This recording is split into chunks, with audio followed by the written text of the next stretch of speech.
Hello বন্ধুরা, MD online tick চ্যানেলে আপনাকে স্বাগত জানাই। আজকে চলে এসেছি আরেকটি নতুন ভিডিও নিয়ে। আমরা যে ফোন করি, অর্থাৎ আমাদের ফোনে যে কোনো যে রেকর্ডিং সেটিং রয়েছে, অনেক ফোনে আসে, অনেক ফোনে আসে না। আমি যে সেটিং সম্পর্কে আজকে বলবো সেটা হচ্ছে সম্পূর্ণ ভিভো অটোমেটিক রেকর্ডিং হচ্ছে না। এই অটোমেটিক রেকর্ডিং করতে গেলে কি করতে হয়, বা একজন বা পাঁচজনের একসাথে করতে গেলে কি করতে হয়, বা এই যে রেকর্ডিং সেটিং এর ভিতরে এত কিছু অপশনের কি কি কাজ, তার যে সম্পূর্ণ ডিটেলস সম্পর্কে আজকে আমি এই ভিডিওর ভিতরে দেখিয়ে দেবো। তারপরে পার্সোনাল কোনো একটা নাম্বারে আপনি শুধুমাত্র তারে রেকর্ডিং করতে চান, সেটা কিভাবে করবেন, কোথায় থেকে করবেন, এ টু জেড আমি এই ভিডিওর ভিতরে দেখিয়ে দেবো। ভিডিওটি প্রথম থেকে শেষ পর্যন্ত দেখুন। ভালো লেগে থাকলে আমার এই চ্যানেলটিকে সাবস্ক্রাইব করুন, পাশে থাকা বেল আইকনটি অন করে দিন সবার আগে নতুন ভিডিও নোটিফিকেশন পাওয়ার জন্য। যেহেতু আজকের ভিডিও রেকর্ডিং সম্পর্কে, আমি যেহেতু ভিভো ফোন ব্যবহার করি, সেই ফোনের সেটিং সম্পর্কের ওপরেই আমি দেখাবো।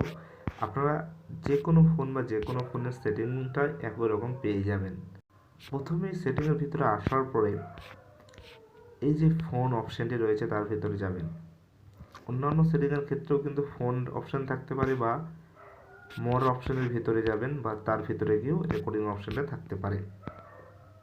আমি যেহেতু ভিভোর ওপর দেখাচ্ছি তাই এটিতেই দেখিয়ে দেবো। ফোন অপশানে যাওয়ার পরে রেকর্ডিং অপশান রয়েছে। রেকর্ডিং অপশানে গিয়ে ওপরে যে রয়েছে ডোন্ট রেকর্ডিং অটোমেটিক্যালি, এই অপশানটি যেহেতু এখানে অন করা হয়েছে, এটির কাজ কি, বা এটিকে দেখতে গেলে প্রথমে আমি আপনাদেরকে কল করে দেখিয়ে দেবো। ডোন্ট কল অটোমেটিক্যালি অপশানের এটিই কাজ। বা এখানে দেখতে পাচ্ছেন, যদি আপনি চান যখন ইচ্ছা হবে তখন অন করে রেকর্ডিং করতে পারবেন। রেকর্ডিং অল কল অটোমেটিক্যালি, এই যে অপশানটি সে সম্পর্কে আপনি বুঝতে পারছেন কি বলতে চাইছে।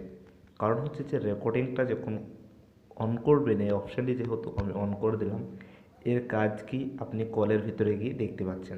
যে কোন কল করবেন অটোমেটিক্যালি কল রেকর্ডিং হতে লাগবে। কারণ হচ্ছে যে এখানে কল অটোমেটিক্যালি অপশানটি চালু করা আছে, তার জন্য যে কলটি দেখতে পাচ্ছেন সেই কলটি অটোমেটিক্যালি রেকর্ডিং হয়ে যাচ্ছে। কল করুন বা কল আসুক আপনার ফোনে, ইনকামিং আউটগোয়িং যে কোনো কলে অটোমেটিক্যালি রেকর্ডিং হতে থাকবে।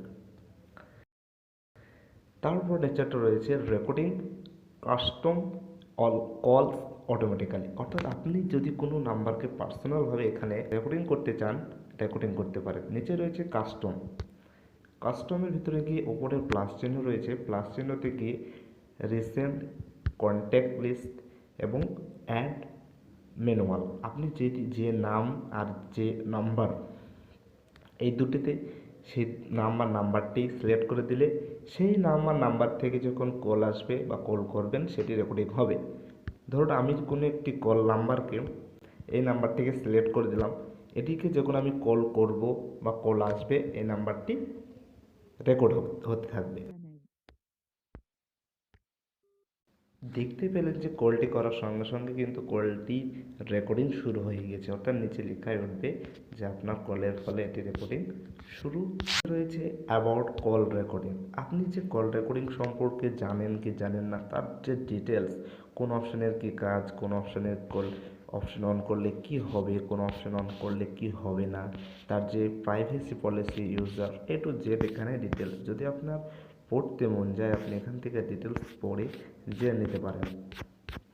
এইভাবে দেখিয়ে দিলাম যে কল রেকর্ডিংয়ের সেটিংয়ের এ টু জেড সেটিং। ভালো লেগে থাকলে ভিডিওটি লাইক করবেন, পাশে থাকা বেল আইকনটি অন করে দেবেন। দেখা হচ্ছে পরবর্তী বার।